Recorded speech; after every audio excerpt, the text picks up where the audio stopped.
Good evening, everyone. Good evening. My name is Christiana Akinsami. I'm the office assistant here. And on behalf of everyone in the building, welcome to the 19th Century Charitable Association. We're so pleased to be able to support programs like this one tonight, which allow for a place to learn and contemplate today's local issues. Connecting with our community is a natural part of our mission of learning, giving, and sharing our landmark building. And now, Dan Haley.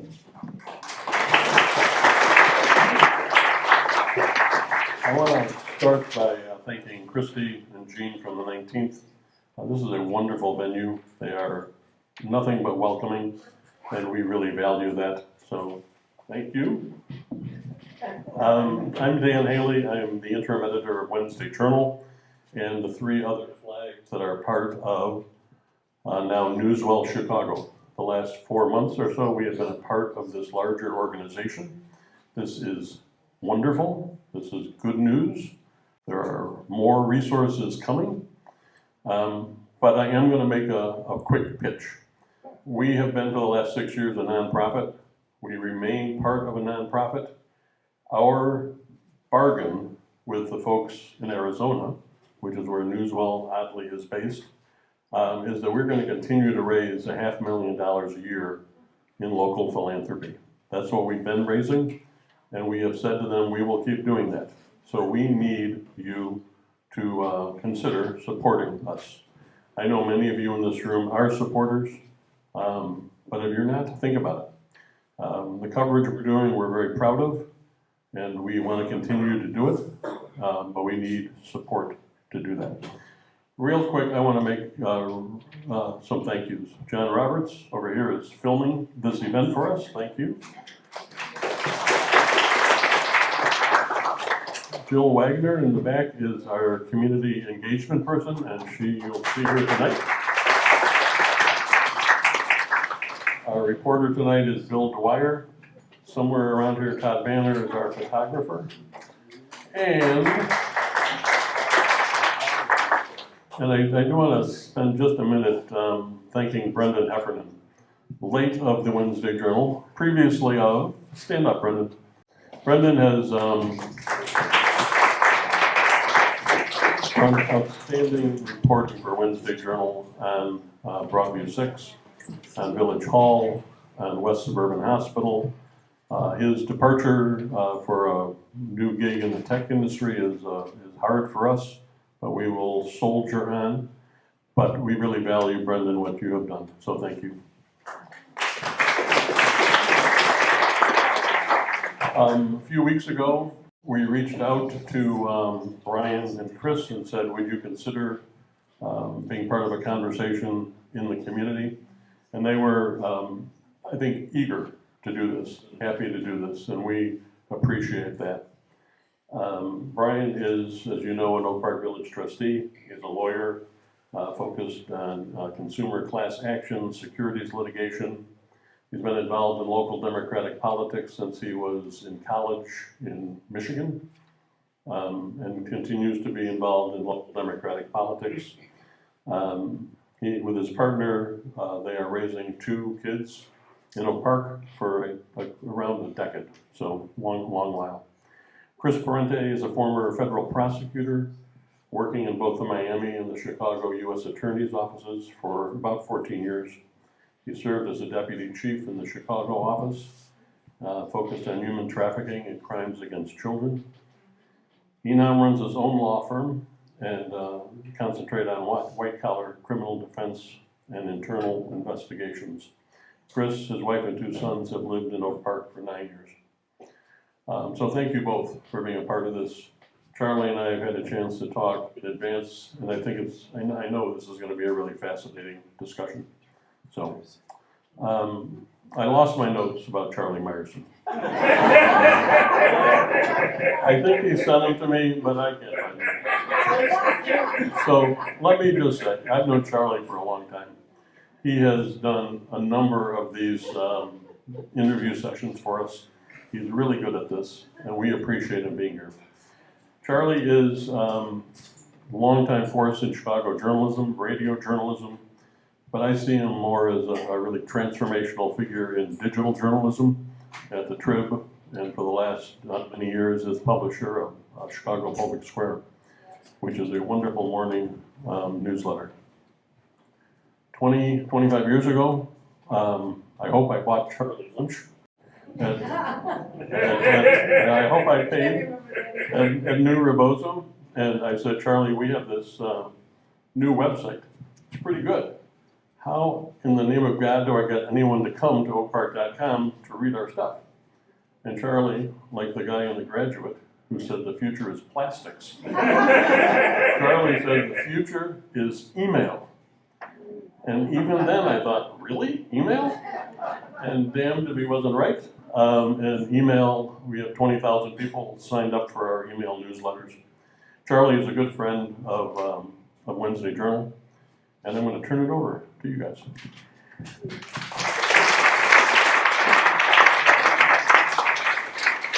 I gave Dan 2 sentences. Well, gentlemen, thank you very much. How you doing? Much better now than I was there over a month ago. I think a month ago tomorrow we were supposed to be going to trial. Chris, how are you doing? Good, and I love events like this, and so as we go on, questions are encouraged. I think community involvement has helped us get to where we are today with that indictment dismissed. Oak Park, and especially the Wednesday Journal, paying attention to this case, putting pressure out there. I mean, that stuff matters to federal prosecutors, so by you guys engaging in this stuff, it really did help get Brian to where he is today, so thank you. You should have or can get cards to write down questions as the conversation unfolds. We'll be looking for your questions. Jill will be collecting those at some point. She's walking around with cards. If you already have questions, you can ask her one right now. All right, take us back, if you would, to September 26th, 2025. Brian, what's your recollection of what happened just that day? We'll get into more later, but that day, September 26th. On September 26th, the first thing I did when I got to the Broadview facility is I wrote down the due process clause of the U.S. Constitution, and I tied it to the gate that had illegally been put up across Beach Street. Because what I was doing there, and what I've been doing throughout this case, is trying to vindicate sort of our substantive rights. I think that one of the things that's been really hard for me through this is a lot of times, sort of we're painted as not being truly patriotic if we're on the left, but I think that our constitutional rights, these are the basis upon what has brought us through 250 years, and we were seeing our due process rights and the due process rights of our neighbors violated day in and day out as people were being kidnapped on the basis of the color of their skin. And so that was the first thing I did that day. And from there, I was looking around as I was standing on Beach Street, and there were drones flying overhead. There were camera towers, multiple camera towers surveilling where peaceful protests had been ongoing. This was my first time out at the Broadview ICE detention facility, and I've gone to plenty of protests in my time. I have never felt so under the microscope of the state as while I was standing there with cameras focused on me from every direction. Multiple helicopters flying overhead most of the morning. So I was on Beach Street for maybe 30, 45 minutes, starting at 6:20, 6:30 in the morning. Then I went over to that intersection of Harvard and 25th, where the events that turned into an indictment occurred, and we were engaged in a Jericho walk. We were walking back and forth across Harvard Street, chanting chants, singing protest songs, literally seconds before the vehicle that Agent A was driving drove through a crowd of protesters, we were singing "We Shall Not Be Moved." It's a protest song that was sung in the civil rights movement, was sung in the labor movement before that, and it's based on a psalm. And that's one of the other themes that I think, I know I'm not sticking to that morning, but one of the other themes is so many of the protesters who were out there with me were faith leaders. And on that day and on the subsequent Fridays I went back and I had communion outside the Broadview ICE detention facility. I went back and there was a UU flower service outside the facility. I went to church outside of Broadview more during the month of October than I did at my home church. And so like this was peaceful protest, and then a car drove through a crowd. And then because when a car drives through a crowd, you react by putting your hands on the car. Next, a group of agents in tactical gear marched 500 feet down Harvard, and they shot us with pepper balls and baton rounds, and they tear gassed us. And that is a day that I will never forget. It was the first time in my life I've been tear gassed. It was the first time in my life I've been shot with baton rounds. And it was traumatic. I had a number of phone calls after that where I relayed what happened and was in tears. I couldn't stop crying most of that day. I would get to a place of being okay, and then I would start thinking about what I had just experienced, and I would start crying again.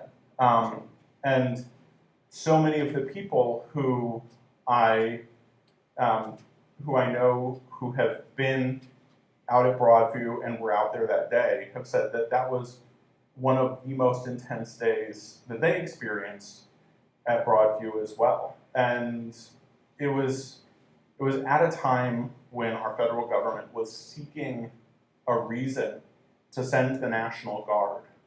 And so I also remember distinctly that afternoon reading a press release about what they said had occurred and how there were 200 violent rioters. And I think they talked about us having fireworks, and I was like, we're in a moment where we can't trust our federal government. It used to be when we taught our kids about who credible sources were, who you could trust. We would say, if the government's saying it, like, it's almost certainly true. And I also remember giving my call to the board at the end of the next board meeting where I talked about this. Like, we now live in a moment where you cannot trust what you hear from your federal government. That is no longer a credible news source, and you have to treat what the federal government says as propaganda. And that is a scary moment for us to be in. It's the difference between you younger folks and those of us who grew up in the 70s. So that day ended. You went home in tears. Let's jump ahead to October 23rd, the day you're indicted. Did you know that indictment was coming? No. So tell us about October 23rd, almost a month later. So I didn't find out on October 23rd that I was indicted. It was October 27th.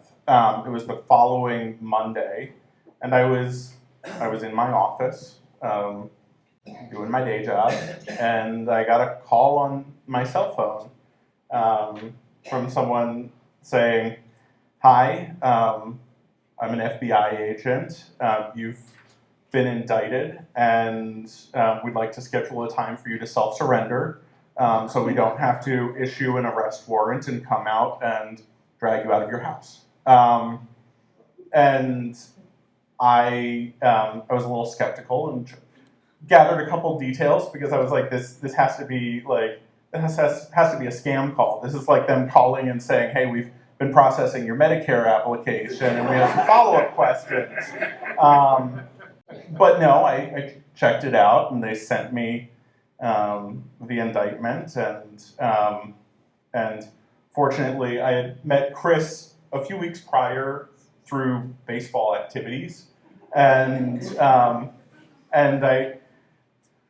when your son was there doing a baseball lesson, I was like, I recognize you from all the Miramar stuff, and you know I've been out at Broadview, and with the way things are going, just like in case something happens, I want to have your cell phone number, and I want my wife to have your cell phone number. And he was like, sure. I think you're being a little paranoid.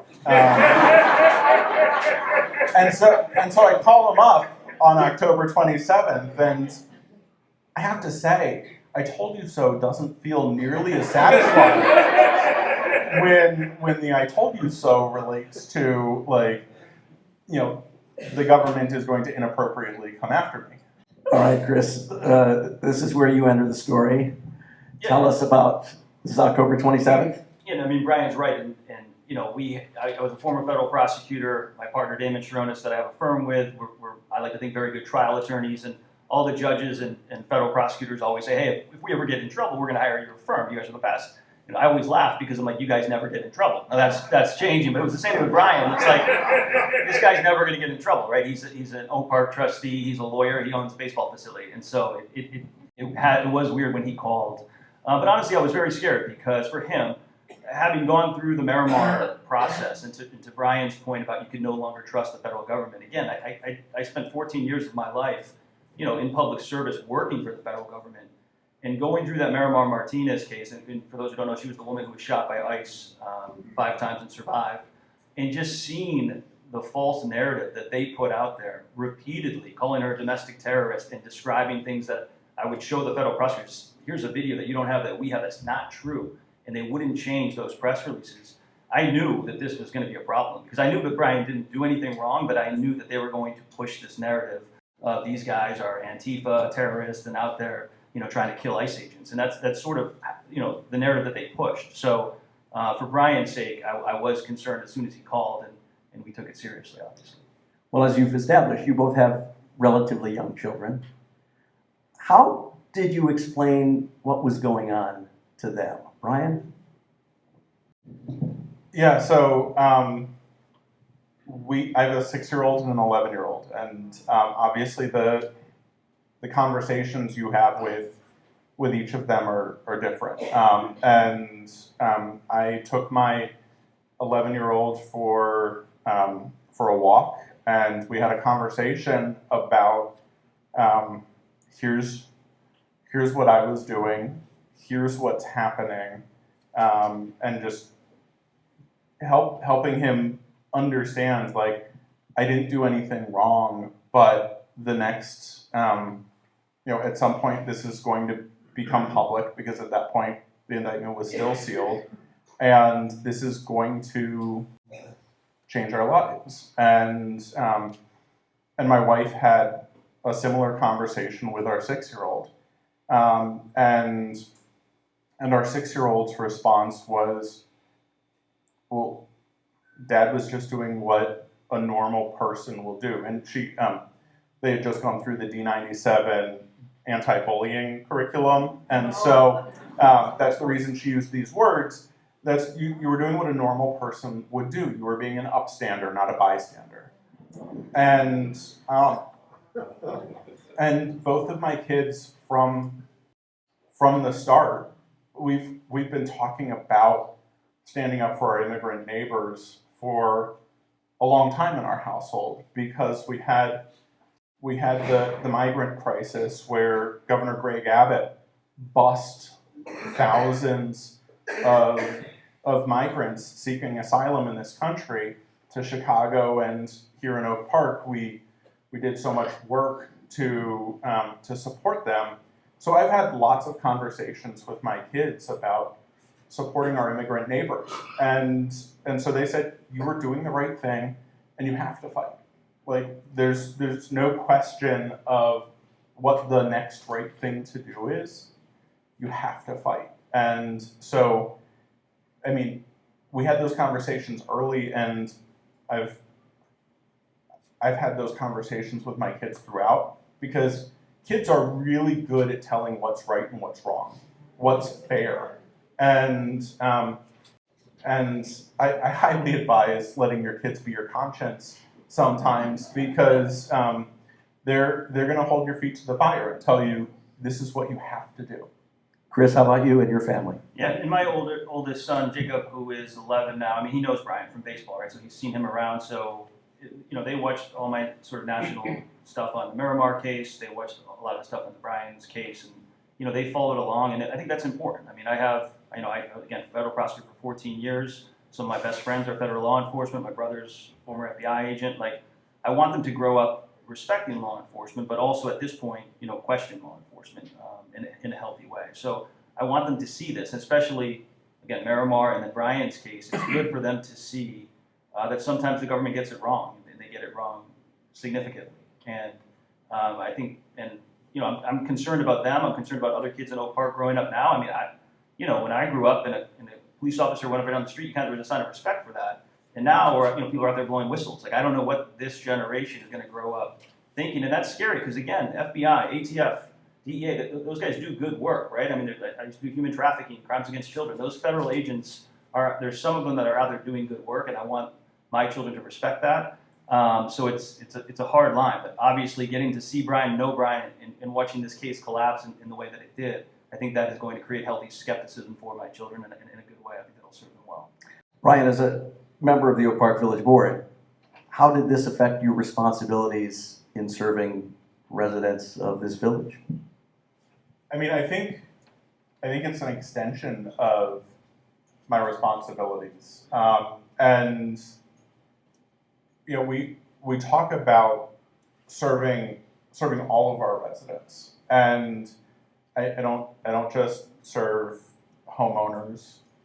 I serve everyone who lives in Oak Park, who passes through Oak Park. And in 2003, we had 200 asylum seekers who we provided housing for, we provided legal support for, and those are my constituents too. And those are the very people who were being hunted down and rounded up in our streets. And it makes your heart break. And so I was out there standing up with them. I can look around this room and I see other people in this room who I know were out there, who I know were arrested or assaulted by folks outside the ICE detention facility, and many of them community leaders also, you know, in that role. Township Trustee Juan Munoz is here, and he was there the week after me and was pushed down by Greg Bavino and arrested. And actually, one of the things that came out during the grand jury transcripts, one of the reasons I was identified was from a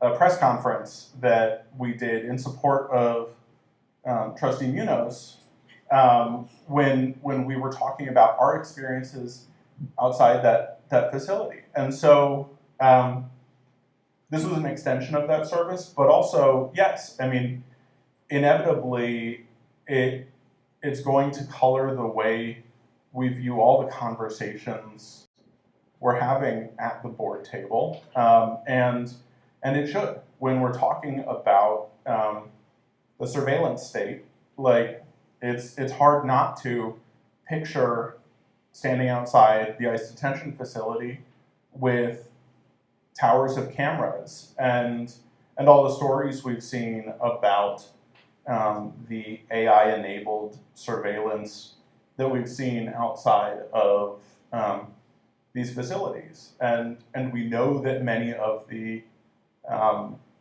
providers of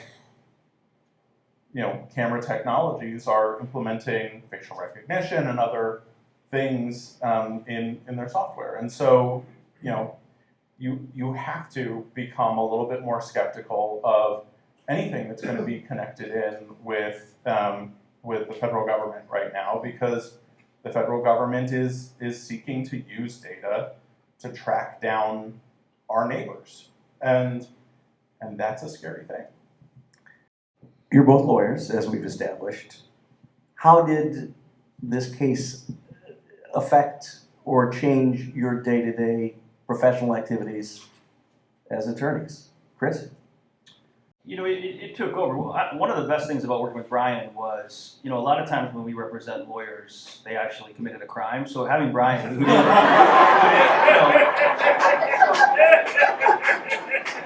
so you can't have the conversations that Brian and I had. Like this, he has great judgment. It was great to have a defendant in a federal case who you didn't have to come in with that skepticism about, okay, did he commit fraud? Did he do this, do that? Like, he didn't actually do anything.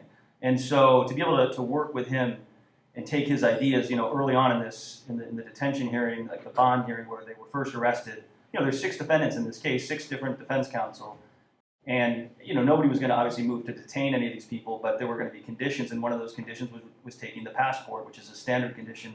In the 14 years I practiced, I think every defendant had their passport taken. And when I was going through it with Brian, he's like, Chris, I want you to push back on that. And I said, right, this is standard, like we never push back. And he's like, I want you to push back. He's like, part of why I was out there standing up for these people is because the government was just going up and demanding documents from people. I'm not going anywhere. I want you to push back on this. And that's something that I would never have thought of on my own. But having a client like Brian, who is somebody who is literally out there doing good for others and always thinking about others, as soon as he said it, I was like, I love that. And so I said, I'm going to do this. And I talked to the other 5 defense attorneys, and they all said, no, like, we're not going to do that. If you want to do it, go ahead. And so we were last, because Brian's the last one in the indictment, and she set the conditions for everyone else, and all their passports were taken, and then it gets to us, and I say, Judge, we have an objection, and I fought using Brian's arguments about, look, he's out there standing up for the people who can't say no to the government. These are landscapers and other people who, when ICE pulls up and says, let me see your papers, they have to turn them over. Brian didn't, and he had the luxury of being able to push back, and the judge, to her credit, said, I agree with you, I'm not going to take his passport. And like applause broke out and all this other stuff. But then every other defendant said, I want to join in that motion. But again, working with an attorney like Brian, it was to be able to have him as a sounding board and use his ideas like that. It was a great experience. Brian, how about your day-to-day legal work? Yeah, so I mean, it certainly had an impact on my day job, but I think for me, one of the big things was I've never been in a criminal courtroom before, and it's not an area of law I practice, and so I was coming in with both the mindset of a civil litigator and with the mindset of having done work as an elected official, where I'm thinking some about the public narrative. And so for me, we very well could have lost on the question of our passport being taken. And it would have sucked. I would have had to go get a real ID, which I still should do, but it was important to make the point because these are rights that we take for granted, and it's not going to affect me. Nobody is going to stop me and ask me to prove my citizenship. I'm a white lawyer from Oak Park. It's not going to happen. But it's about the people who can't make the arguments that I could make. And motions to dismiss are pretty much never granted in indicted criminal cases. But it was still important for us to argue a motion to dismiss on First Amendment grounds, because the conspiracy charge against us, and I know we'll get into the legal stuff more later, but the conspiracy charge was based on what the prosecutors deemed a spontaneous and implicit conspiracy. And what that means is, it means that the conspiracy was based on the fact that we were all in the same place and we were all doing the same thing, proximity and parallel action. And that is incredibly offensive to the right of assembly, which is guaranteed to us in the First Amendment. We spend a lot of time talking about the freedom of speech, but we don't spend a lot of time talking about the right of assembly. And so it was really important to me that we outline that this conspiracy charge is a violation of our right of assembly. And then we'll get more to the grand jury transcripts later, but the grand jury is guaranteed to us in the Fifth Amendment. And when we have the violations of the grand jury process that we had in this case, like us getting the transcripts and getting them publicly released, that wasn't a thing we had to keep pushing for. We got the case dismissed, and we could have said, okay, we won, declared victory and gone home. But this whole case has never been about me. It's been about revealing how flawed the process is and revealing the things that other people don't get to reveal.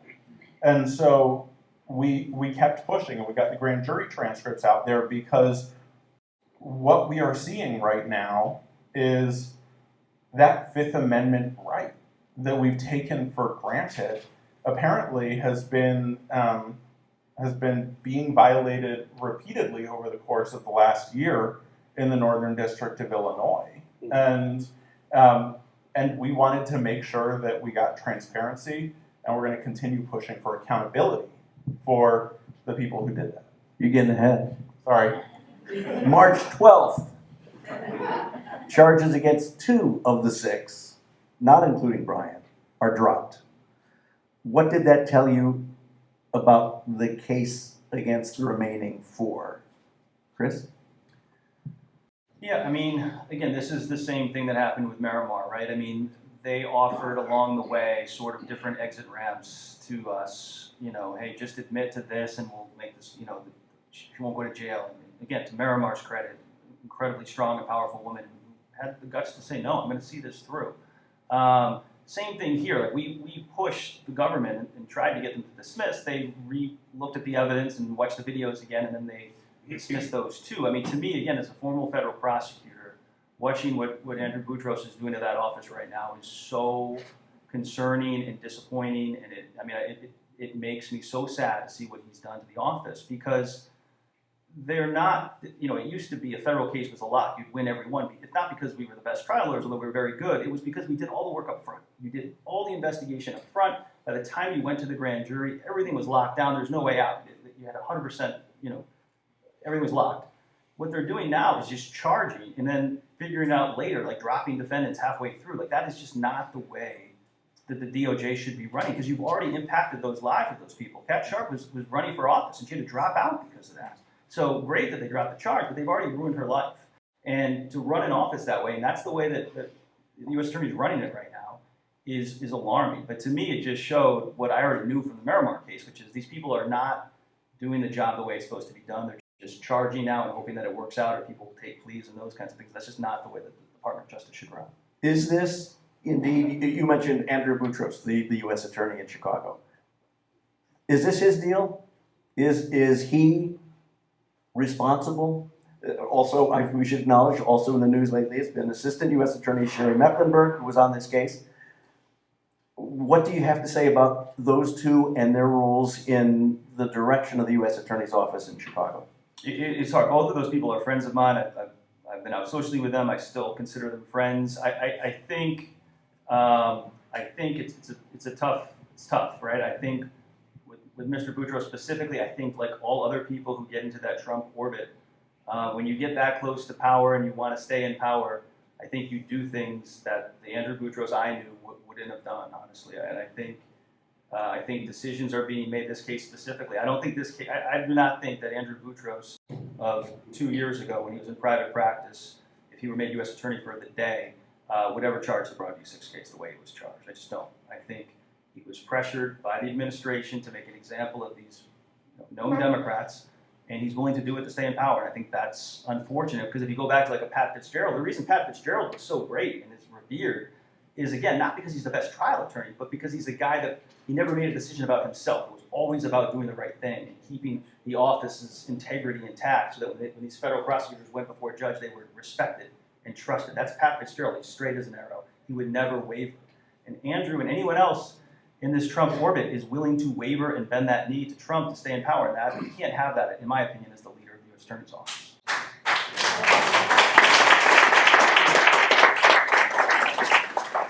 All right, the charges against the remaining 4 of the Broadview 6, including you, Brian, were dropped a little more than a month ago. How did that feel? It was a relief, but it never felt like the end of the line. I mean, we've been, from the start, we were fighting for justice. We were fighting to both to prove our innocence, but also to try to seek justice. And so, you know, I had a glass of champagne, and then I said, and now we have to go after them. And that's what we've been doing over the course of the last month, because this was always going to be a high-profile case. You know, that was the point. The point was to get people to stop protesting, to try to silence dissent. And so you're going you're going after a high-profile case. You're going after lawyers and elected officials. That's going to be the case where you put your best work forward. And so if this kind of conduct was happening in this case, it has me deeply concerned. That would be understatement. That there is worse conduct going on in other cases where they're more confident they can get away with it. And I mean, what you see in this case is a classic example of overcharging, with the hope that they're going to be able to get people to plea out to a misdemeanor or take a deferred prosecution agreement where they admit that they did something wrong. It is not supposed to be something the DOJ does. Overcharging is, I believe the Justice Manual says not to do it, but it's very obviously what is happening here and what has been happening in so many of these Operation Midway Blitz cases. But what we showed here and what we've seen in those other cases is when people stand fast and they fight these cases, they win, because there is no justice in these cases. So I felt relief, but I also felt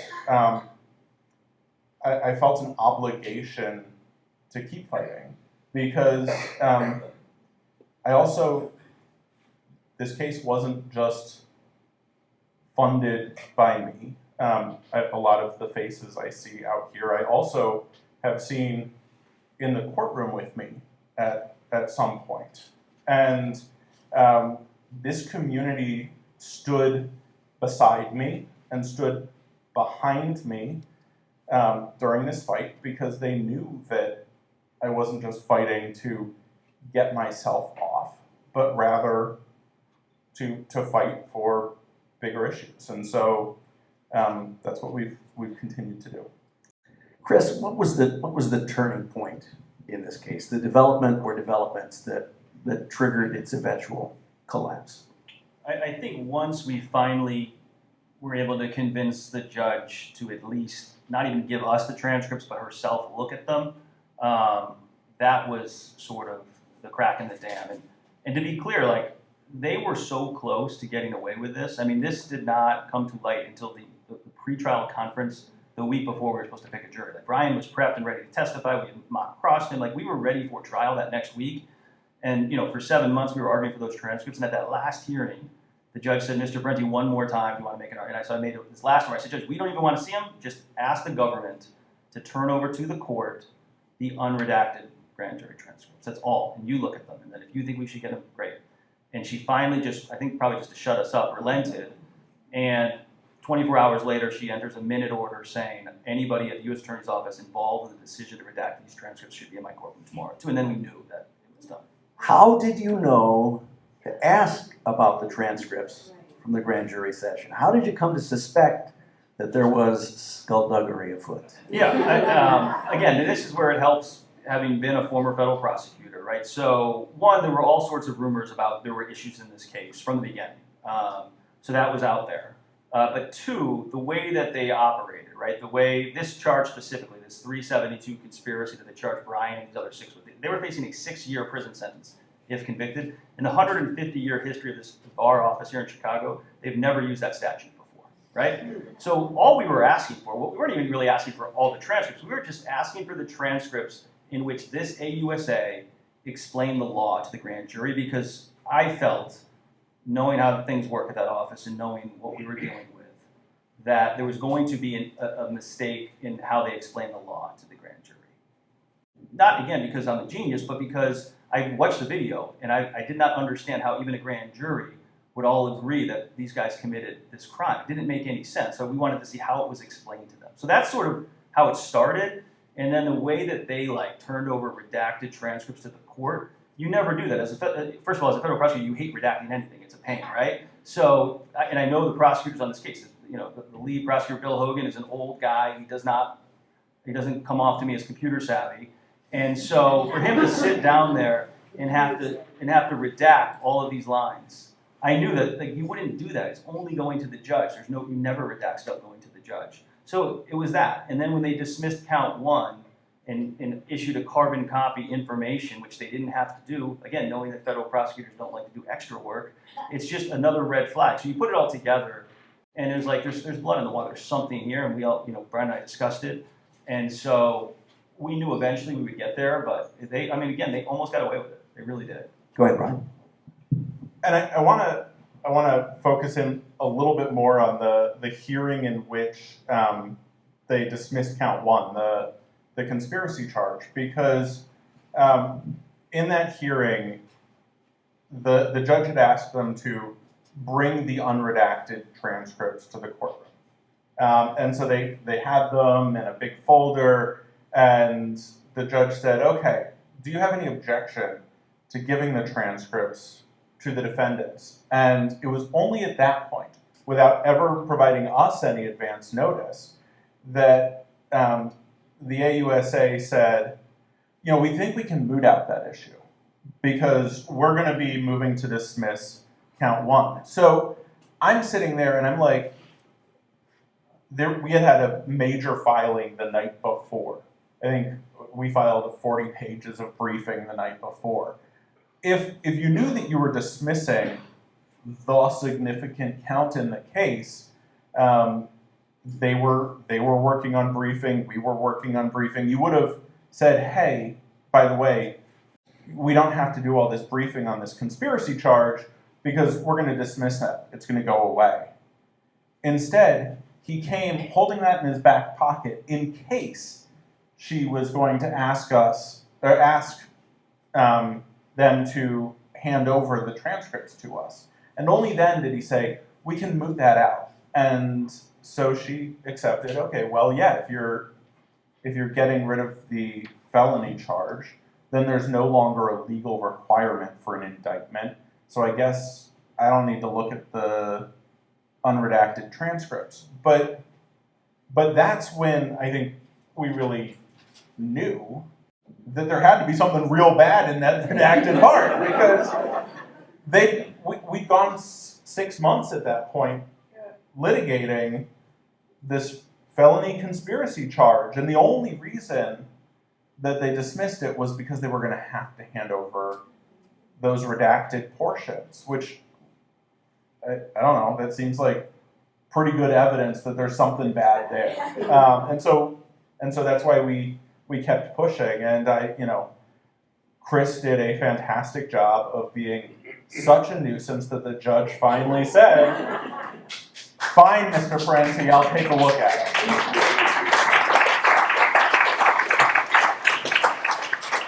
And just, I mean, again, and the reason that I think that misconduct in the grand jury is bad and it shouldn't have happened, but to me, the worst part of this, and the reason that we're still going, is the cover-up. I think these are federal prosecutors. Their job is to do the right thing. Going back to Pat Fitzgerald, you're not supposed to win cases or lose cases. You're supposed to do the right thing, and whatever happens, happens. To sit in those courtrooms while we're making these arguments, and the judge saying, "Mr. Parenti, there's only 30 lines redacted. What harm could have been done in 30 lines?" And you're sitting there knowing that you withheld pages. That for federal prosecutors to engage in that behavior is I've never seen anything like it. That's why it's so concerning, and that's why Brian is continuing to push this case, and hopefully that'll all be exposed eventually. It was ultimately more than 215 lines. Wow. As Bill Dwyer, who's in the room tonight, wrote in this week's Wednesday Journal, defense lawyers are now fully on the offense. So now you've asked the government to cover attorney's fees. What's your argument, and how confident are you that this administration actually will pay up? Who wants this one? I mean, look, the standard is incredibly high for something like this. You have to show a bad faith prosecution. Believe it or not, they have already offered to pay attorney's fees. So again,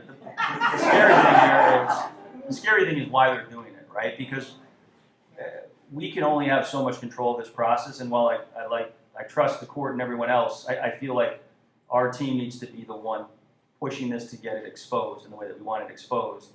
So the motion that we filed is called a Hyde motion, and that allows you to sue the government for bad faith prosecution, which this was, and have a hearing to prove that it was bad faith.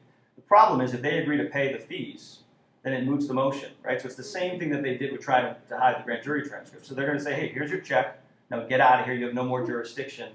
And then they think that they'll avoid a hearing that way. So it's good that, we'll get the fees back, but it's bad if it ends up taking us out of the case, because then, there's who's driving the bus. If you get the money back, what happens to the money that you fundraised, some of which I must disclose I was happy to contribute and don't expect a refund for?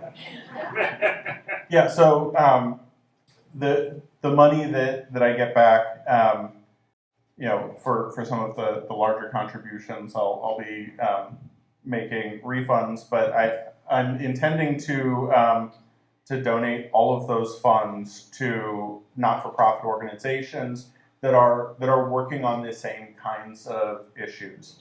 ICER, ACLU of Illinois, National Lawyers Guild. So, for Illinois ethics law reasons and Oak Park ethics law reasons, I had to fundraise for this through my Act Blue account, through my my campaign committee, because if you were to give a check to a GoFundMe that came to me, it wouldn't be tracked and reportable, and then if you apply to renovate your bathroom, and that in some way comes before the board, it could create a conflict of interest. So I had to fundraise through my campaign committee, and I don't want, at the end of the day, me to have a war chest that was fundraised for legal fees. Everybody who was supporting me because they support our immigrant neighbors, because they support our constitutional rights, and because they believe that protesters should have a right to good legal representation. And so I plan to make sure that all of those dollars go to those causes. Thank you. Just a reminder, if you have questions, we'll be taking questions from the audience. Jill has cards. Raise your hand if you want a card. We'll get to those soon. As the Trump administration pursues charges against protesters elsewhere in the country, notably and relatively nearby the Twin Cities, do you see parallels to what unfolded here with the Broadview 6? And are you in touch with any of those lawyers in other parts of the country who are involved in similar circumstances?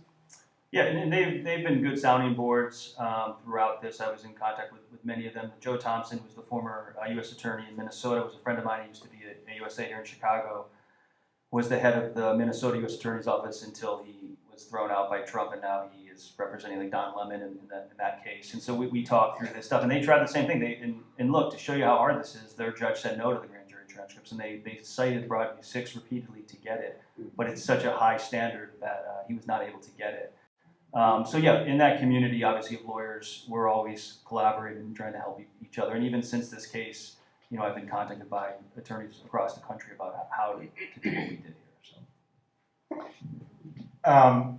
I haven't been in touch with lawyers for other folks, but the day after the Spokane Three were convicted, I was on the phone with the father of one of the Spokane Three, talking to him about what he was going through, and I've been on the phone with National Lawyers Guild. I'm going to be participating in a webinar for them to help folks who are going out and protesting and may end up facing charges like this, to think about what defending one of these cases means. Because here's one of the big lessons that I think is really important for all of us to take away from this is this administration is trying to make an example of folks like me. They're trying to scare you so that you won't go out to a No Kings protest, so that you won't go out to the Broadview ICE detention facility, so you won't blow a whistle when ICE agents are on your block. And one of the most important lessons for me from this is when you stand up for your neighbors will stand up for you and with you. So I would ask each of you to continue to be courageous. It's okay to be afraid, but courage isn't a lack of fear. Courage is continuing to stand up in spite of that fear. And if you have the courage to stand up, we will stand with you. So please, Oak Park has done an incredible job of standing up, and did an incredible job of standing up last fall. And ICE is still here. Yes. And ICE is in neighboring communities and here in Oak Park, and we have to stay vigilant, and we have to continue to be courageous. And so that is one of my asks of all of you, and to know that, you know, you can look around at the people here in this room. They will stand with you if you find yourself in my shoes. And can I just jump in on that? Please. As an Oak Park resident, I was so proud to see not only how well you guys stood beside Brian, but Don Harmon, right, who is our Senate president. I mean, again, I said this at the fundraiser, for someone of his position, with his clout, to come out to a fundraiser for a guy under indictment by the U.S. Attorney's Office, that is unheard of, right? And he did it because he's an Oak Parker, because he believes in Brian, and he knows that he didn't do anything wrong, as I knew. Vicki Skaman was going to be a character witness. I met with her multiple times to prepare her to testify. Again, that's a political risk for her. Not everybody is on Brian's side. I mean, it's Oak Park, so most people are, but I mean, that takes a lot of guts for somebody in her position to be willing to get out there and put her reputation on the line and walk into a federal courtroom in support of a charged defendant. Dave Hyde, who's over here, if he could stand up. He's an attorney here in Oak Park. He was also going to be, again, he was going to be, you give him a round of applause. But we had prepped him. He was going to be a character witness for Brian as well. And again, it's easy now because the charges are gone. But this was going to be a packed courtroom with a jury. Dave's an attorney in Chicago, and he was going to walk in going against the United States government and saying these nice things about a guy that they're saying is a felon, right? I mean, that takes guts. And coming from Oak Park and having people like Dave and Vicky and Don Harmon be willing to put their reputations on the line for Brian, that does not happen in every community, I can tell you that. And so it made me proud to be from this village.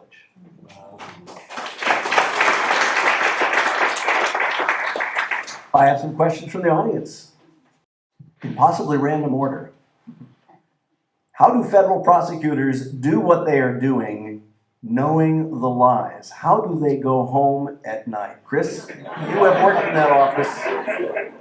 Like I And said, a maybe lot of that's these the people, first a lot of these people are my friends. And look, to be clear, in my opinion, this is hopefully a very small aberration in the history of that office. And you see it, right? You see these letters from former federal prosecutors signed by over 100 of us who are willing to put our reputations on the line and go after, Andrew Boutros is a very powerful person and has influence over all of our clients.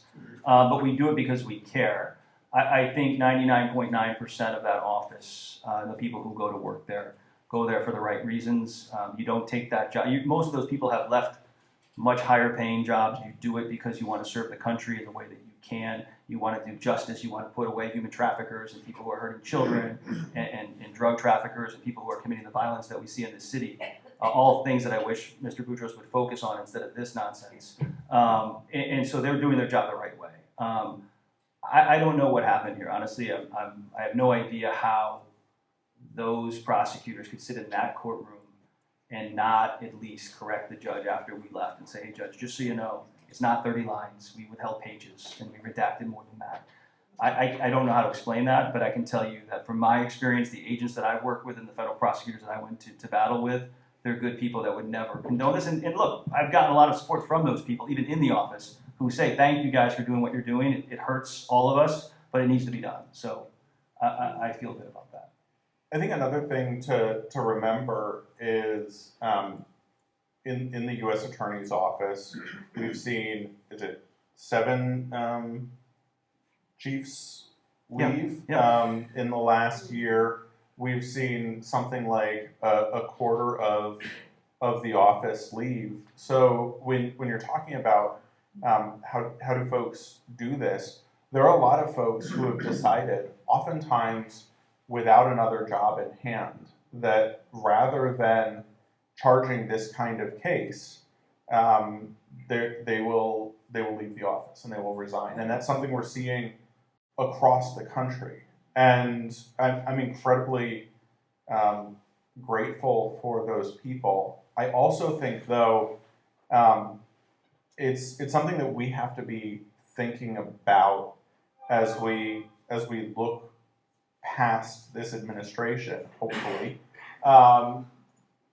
We are seeing a hollowing out of so many of our core democratic institutions. The Department of Justice, the U.S. Attorney's Office, these are really important functions of our federal government. And how do we solve a federal government where so many of the people of conscience have left? And how do we make sure that we get good people back in? I mean, this is like when we're talking about moonshots. I think we're looking at America at 250. I'm concerned about how we've set ourselves up in this moment for the next 250, because we are seeing DOJ as an example, but across a lot of our federal government, a hollowing out of people of good conscience who are career civil servants who have been doing fantastic work. And fortunately, I'm a village trustee. I don't have to solve those problems, but but we all have to be really concerned about how those problems will be solved, because that has to be a core issue when we're looking at everything going on at the federal level. I got a couple of questions along those lines from the audience. How was ICE able to change agent behavior so rapidly? I don't think we had this many reports of bad behavior under Biden or even under Trump 1. Are these the same agents unleashed? Are they all new agents and contractors? Anyone want to offer a I theory? mean, look, it's hard. So going to the Miramar case, right? I mean, those were Border Patrol agents. The one who shot Miramar, Charles Exum, was patrolling up in Maine, right? Where, you know, he in my opinion, honestly, what happened was he gets to Chicago, is used to being up on these dirt roads in Maine, and he's on Kedzie on a Saturday morning. He literally feels trapped by the traffic and not actual like people following him, and that's a problem. And so if you're up there in Maine, and you know you're used to operating at the border where everybody listens to every word you say. We've all been across the border. It's very controlled. It's very tight. When you come to Chicago and you're not from here and you're in these neighborhoods you don't know and people don't want you here and they're beeping their horns and they're blowing whistles, it's chaotic. And yeah, he's not trained to react to that, and he ends up shooting a Montessori school teacher 5 times because of it. So a lot of it is, you know, not being trained right. But there are also, unfortunately, in law enforcement and in ICE, people who do look forward to driving a car through people, I think, and things like that. And that, you know, that's just part of the system. I will again say, having worked with many ICE agents in the past, there are a lot of good federal agents in all of these agencies. Brian? The agent in my case had been an ICE agent for decades. This wasn't someone who got the significant recruitment check, and but I think that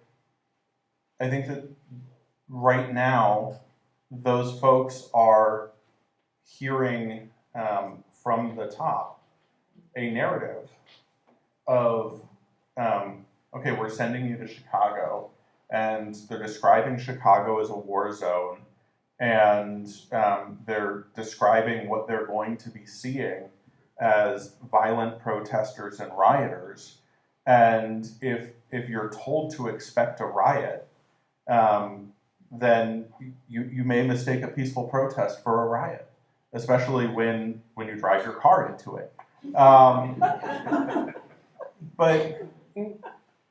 But I think that it's also important to note that, you know, this really does come from the top.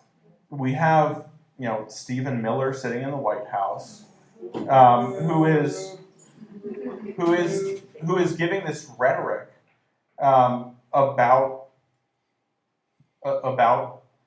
brown people in our country and great replacement theory and all of these absolutely terrible things. And so if you take even longtime agents and you feed them this rhetoric and you tell them we're sending you to an incredibly violent place, and that's what you're indoctrinating them with, and then you put Greg Bavino above them, and he's telling you that, you know, you're doing a great job after you shoot somebody 5 times. You know, these are the kinds of things that incentivize and reward bad behavior, and then you see more of it. And good people in these jobs are going to leave and be replaced by people who are looking for opportunities to do these kinds of things. And I'm just to follow up again.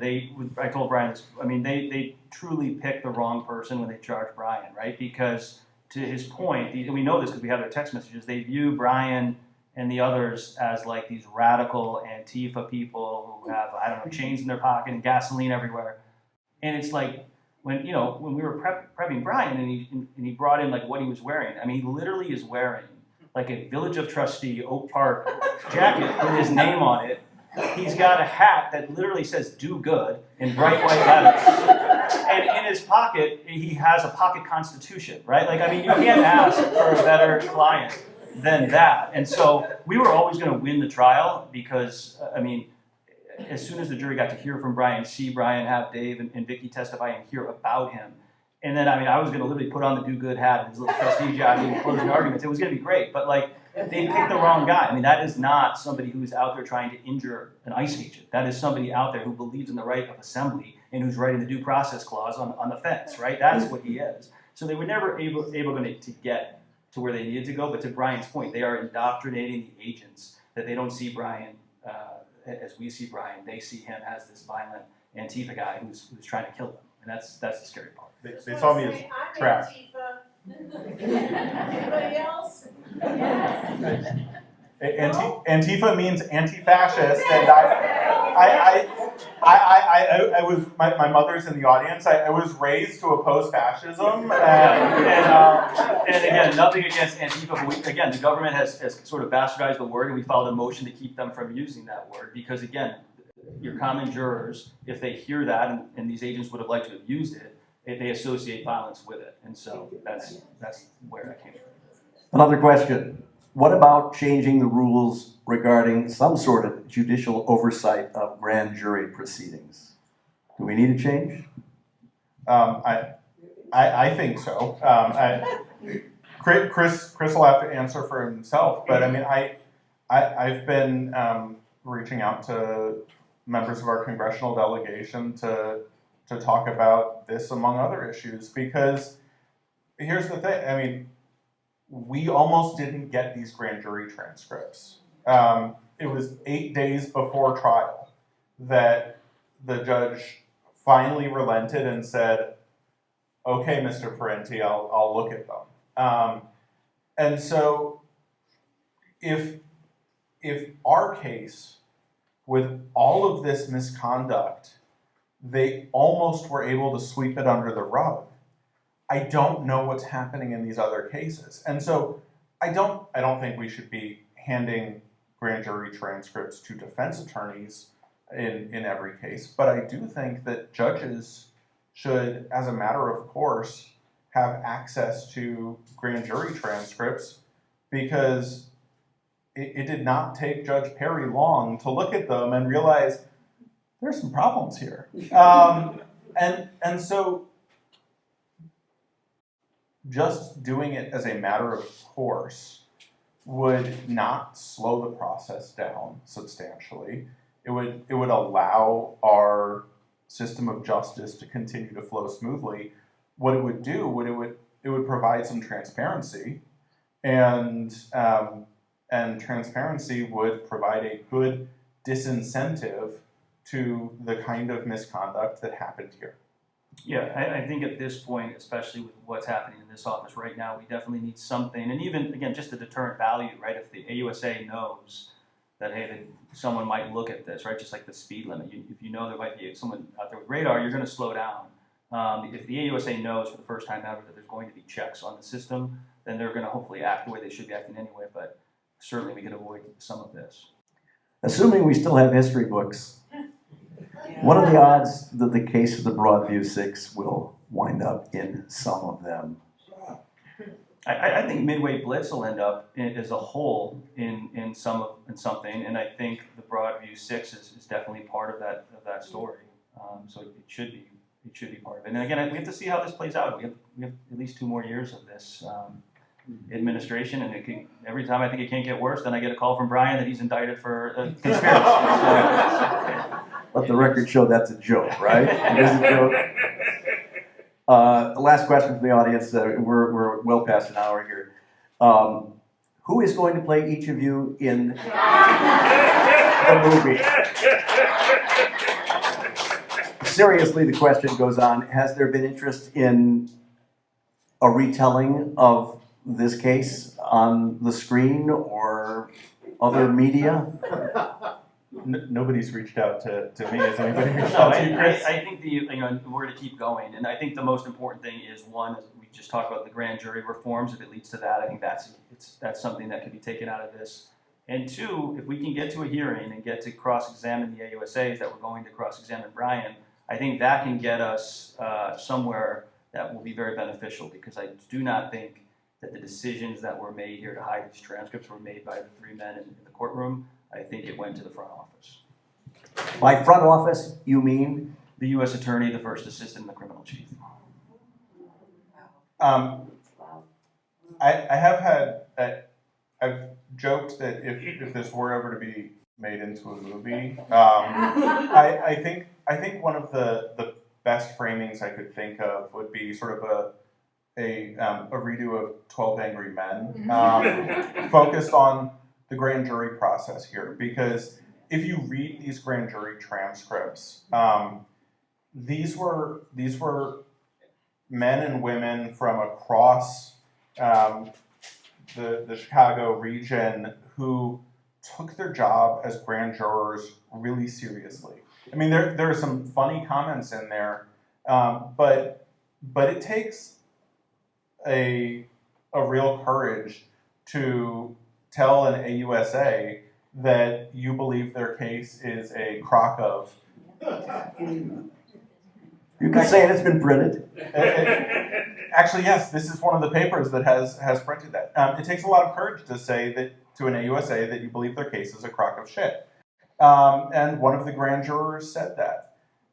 These grand jurors pushed back and said, wouldn't the right thing for the agent to do, wouldn't it have been for him to stop the car and not drive the car into people? And I'm like, hey, that's a really good question.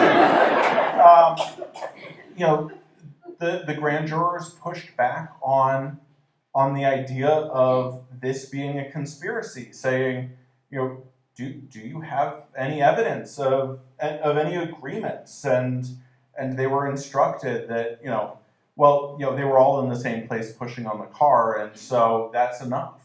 And so I think that this is one area where we saw the system work for 2 weeks in a row, because they brought this case to the grand jury on October 9th, and they asked for an indictment, and they got a no bill.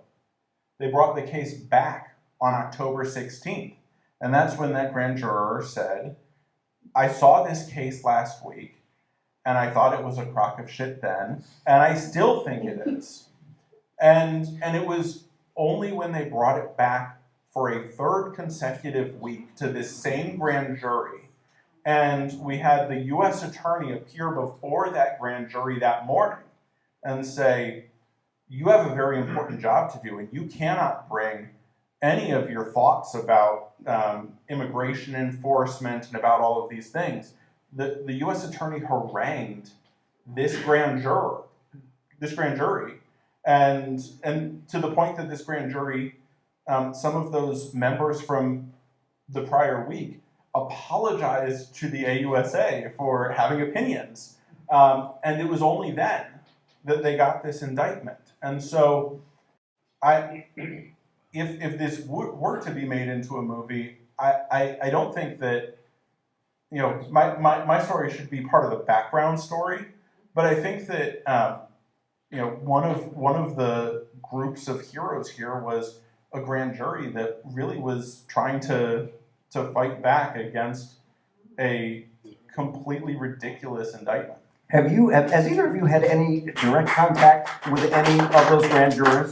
No, and I wouldn't expect to. I don't even know what the rules are on that. But to Brian's point, I mean, but for the misconduct by the U.S. Attorney's Office, which is why this is so heartbreaking as a former USA, the system worked, right? The grand jury said no when they brought that case. And just so people who don't know criminal world, I was an AUSA for 14 years, probably, 100 indictments.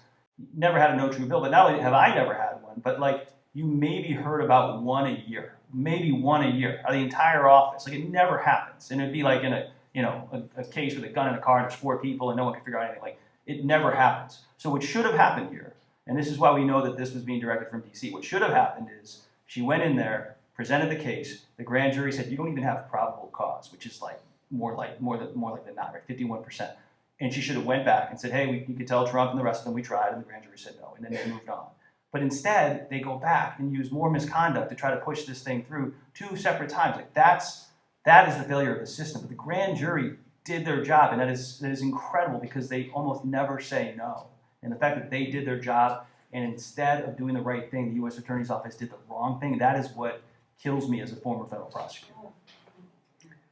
Ryan and Chris, thank you so much for your time. And for your important work on behalf of our constitutional rights. Thank you all for coming. Have a good evening.